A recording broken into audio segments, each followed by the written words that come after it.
Ya, jadi memang sentimen utama itu karena rilis data pertumbuhan ekonomi Cina kuartal 1 2021 ya yang sebesar 18,3%.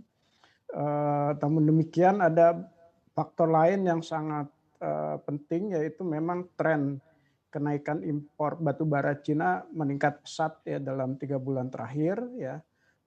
Terus faktor ketiga adalah, kalau kita lihat disparitas harga batu bara di domestik Cina dan internasional itu udah, sama ya, di level, 90-an. Jadi faktor-faktor itu memang cukup meyakinkan bahwa, permintaan sudah betul-betul recover di Cina. Mhm. Dengan permintaan dari Cina yang meningkat, apalagi kalau kita lihat dengan hubungan antara China dan Australia yang notabene agak cenderung panas, apakah ini bisa menjadi keuntungan bagi Indonesia?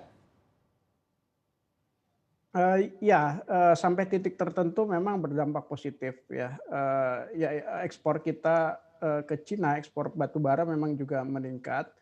Cuma, untuk, apakah batu bara Indonesia bisa mensubstitusi, ekspor, batu bara dari Australia itu nggak sepenuhnya bisa.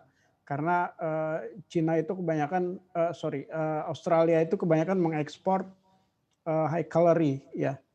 Jadi, di kita, nggak terlalu banyak untuk segmen batu bara itu. Dengan melihat bahwa untuk kebutuhan China begitu besar juga untuk konsumsi batu baranya, tapi dengan adanya hubungan yang panas juga dengan Australia, bisa dikatakan supply yang didapatkan oleh China juga agak cenderung berkurang. Apakah ini juga akan mendorong harga batu bara cenderung akan menembus level 100 US dollar per tonnya semakin terbuka lebar?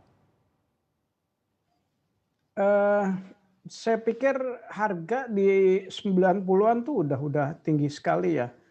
Saya terus terang tidak, punya proyeksi angka, eee, harga batu bara bisa sampai ke 100 atau bahkan lebih dari 100 ya. Ini di level 90-an aja ini, sebetulnya udah relatif tinggi sekali ya. Karena, perlu diingat bahwa kenaikan harga yang disebabkan oleh, real faktor yaitu kenaikan permintaan ya kalau dibandingkan sebelum, pre-Covid ya, ya sampai titik tertentu sebetulnya nggak berbeda jauh gitu ya. Bahkan kalau secara total, di tahun 2020 tuh, negatif growth ya. Jadi ada faktor lain yaitu, faktor dari likuiditas dolar di dunia ya akibat dari program stimulus di, Amerika yang begitu banyak. Ini juga jadi faktor penting ya. Jadi, ada 2 faktor yang perlu diingat. Jadi kalau misalkan recovery ekonomi di Amerika, relatif cepat, kemudian ada pengurangan likuiditas dolar, ya artinya dilakukan tapering, itu akan berdampak ke harga komoditas.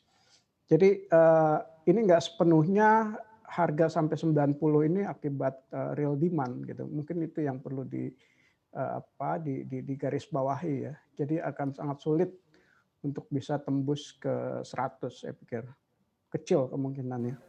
Jangan lupa untuk download aplikasi CNBC Indonesia yang tersedia di Play Store dan juga App Store untuk mengikuti terus perkembangan informasi seputar ekonomi dan bisnis terkini.